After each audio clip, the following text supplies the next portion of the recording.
నుంచి శ్రీకాకుళం వరకు వెళ్ళాను. నేను చిత్తూరుకి వెళ్ళాను. అంగళ్ళ దగ్గర నేను ఎన్ఎస్జి ప్రొటెక్టివ్ వీళ్ళందరూ ఉంటారు.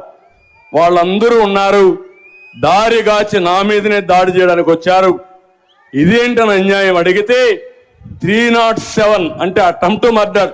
నేనేదో వీళ్ళందరినీ పెట్టుకొని చంపడానికి పోయానని నా మీదనే 307 కేసు పెట్టారంటే తమ్ముళ్ళు మీరు ఒక్కసారి ఆలోచించండి. నేనే లెక్క లేకపోతే మీరు ఒక లెక్క అని మిమ్మల్ని అడుగుతున్నాను. ఒక మదమెక్కిన వ్యక్తి అహంభావంతో ఇంకా దిక్కు తెలియకుండా అధికారం వచ్చిందని అసలే కోతి, ఆ పైన కళ్ళు తాగింది, ఆ పైన ముళ్ళు కొట్టింది. ఇంకా చూడు దాని కథ ఆడతాది. అధికారం వచ్చి అందరం ఎక్కి మన మీద దాడి చేసి నా మీదనే అటెంప్ట్ మర్డర్ కేసులు పెట్టారంటే మా పోలీసులందరూ చూస్తున్నారు. మీరే చూడండి. రాబోయేది తెలుగుదేశం పార్టీనే, మీకు కూడా న్యాయం చేసే తెలుగుదేశం పార్టీనే వస్తా. మీ పిల్లలు ఇంటర్మీడియట్ మరియు ఎంసెట్ చదువుతూ సబ్జెక్ట్స్ లో కన్ఫ్యూజ్ అవుతున్నారా? కాన్ఫిడెన్స్ లెవెల్ తక్కువగా ఉందా? రిపీటెడ్ మిస్టేక్స్ చేస్తున్నారా? అయితే మీకోసమే ఉంది రైజ్ యాప్.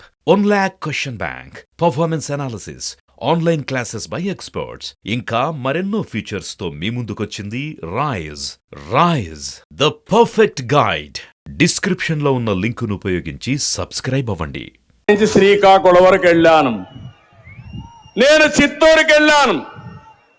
అంగళ్ళ దగ్గర నేను ఎన్ఎస్జి ప్రొటెక్టివ్ వీళ్ళందరూ ఉంటారు. వాళ్ళందరూ ఉన్నారు. దారిగాచి నా మీదనే దాడి చేయడానికి వచ్చారు. ఇదేంటని అన్యాయం అడిగితే 307 అంటే అటెంప్ట్ మర్డర్. నేనేదో వీళ్ళందరినీ పెట్టుకొని చంపడానికి పోయానని నా మీదనే 307 కేసు పెట్టారంటే తమ్ముళ్ళు మీరు ఒక్కసారి ఆలోచించండి. నేనే లెక్క లేకపోతే మీరు ఒక లెక్క అని మిమ్మల్ని అడుగుతున్నాను. ఒక మదమెక్కిన వ్యక్తి అహంభావంతో ఇంకా దిక్కు తెలియకుండా అధికారం వచ్చిందని అసలే కోతి, ఆ పైన కళ్ళు తాగింది, ఆ పైన ముళ్ళు కొట్టింది. ఇంకా చూడు దాని కథ ఆడతాది.